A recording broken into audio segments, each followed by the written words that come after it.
she needed an operation. The high-risk surgery involved removing part of Malala's skull to release pressure on her brain. 2 British doctors were visiting Pakistan and were asked to assess Malala's condition. I think that operation was the thing that really saved her life. So I was happy from that perspective. I wasn't as happy with the post-operative intensive care that she was receiving. I went in and asked to wash my hands, and there was one sink and the tap didn't work. So that shocked me. I remember my words well. I said, she's salvageable. She's had the right operation at the right time, but the quality of the intensive care is compromising her outcome. As soon as Malala's condition improved, she was airlifted with the British doctors to the Queen Elizabeth Hospital in Birmingham. She arrived in an induced coma and awoke the next morning.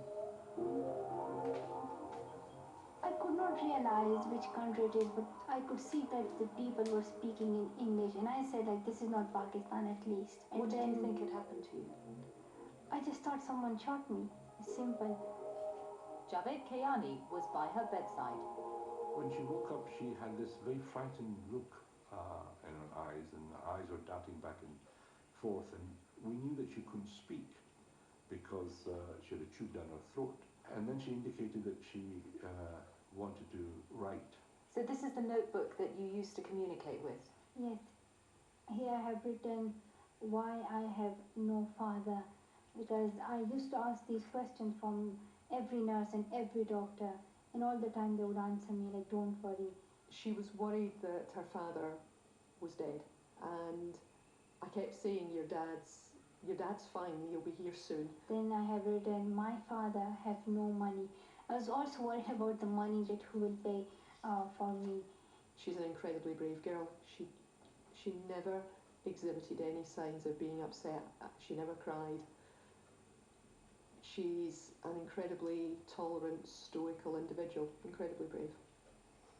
10 days after her arrival, Malala's family joined her. Until then, she'd been completely unaware of the public attention her story was getting. So many cars. I was totally amazed, and it was an honor for me that so many people are praying for you. Over the next 4 months, Malala had 2 major operations to reconstruct her face, and a cochlear implant was inserted to restore her hearing in her left ear.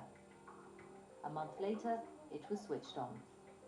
I want you to tell me when you can first hear a teeny tiny sound. The implant was switched on. There came a sound like beep, beep.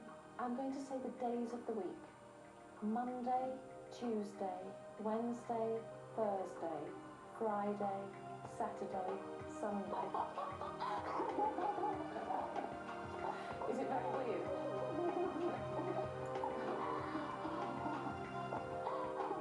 And when I heard it, I was feeling very happy, and I said, like, Malala, you have heard something in your left ear, and now it's getting better. In March, Malala started her first day at Edgbaston High School for Girls in Birmingham. It was a moment of triumph for the girl who had almost been silenced by the Taliban for demanding her right to education. Today I'm wearing a uniform. It is important for me because it proves that I am a student. I think it is the happiest moment that I'm going back to my school, and there is no important day than this day. Having returned to school, Malala began campaigning again.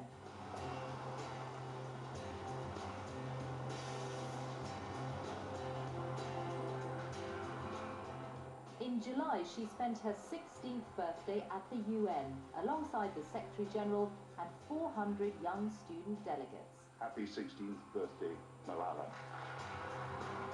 And she made her first speech since being shot by the Taliban. One child, one teacher, one book, and one pen can change the world. Education first. Thank you.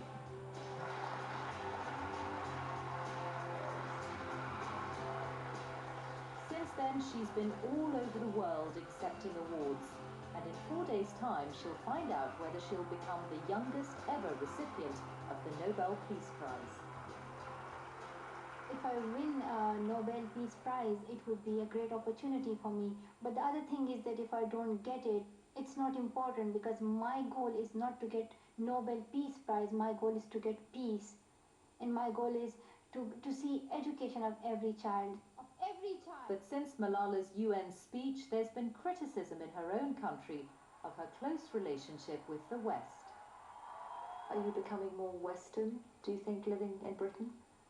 No, I'm not becoming Western. I'm still following my own culture, Pashtun culture, and I'm wearing shalwar kameez and dupatta on my head. And I believe that Islam is a true religion, and it teaches us how to be patient and how to tolerate other religions and how to be kind to other religions as well. And it teaches us about peace. Islam means peace. In July, a Taliban commander wrote to Malala, admitting they'd shot her, but accusing her of speaking out against them and Islam. How did it feel to get that letter from the Taliban? I felt nothing, just said like, it's nice to hear from them, because they accepted that yes, we have shot Malala, because so many people say that Malala has not been shot. So it was a good thing to hear, yes, they accepted. Do you believe in a dialogue with the Taliban? Yes, I think that the best way to solve problem and to fight against war is through dialogue. But for me, the best way to fight against terrorism and extremism, just simple thing, educate the next generation. Pakistan remains an unstable country. 60 attacks on education this year alone mean it's still dangerous for many children to go to school. But Malala is determined to return one day, perhaps as a politician. I want to go back to Pakistan, but first of all, I need to be fully empowered, and to make myself empowered and to make myself powerful, I only need one thing, that is education. So I will get education, then I will go back to Pakistan, inshallah. There was always something special about Malala. With celebrity backing, Malala has also set up a charity called the Malala Fund, announcing its first grant to educate 40 girls in Swat. I invite all of you to support Malala Fund, and let us turn the education of 40 girls into 14 million girls. For many, Malala is a global symbol of the struggle against intolerance and extremism. But for her, this is not about East versus West. I don't know why people have divided the whole world into two groups, West and East. Education is neither Eastern nor Western. Education is education, and it's the right of every human being. 80 plus Swat Valley! Zindabad! Swat Valley! Zindabad!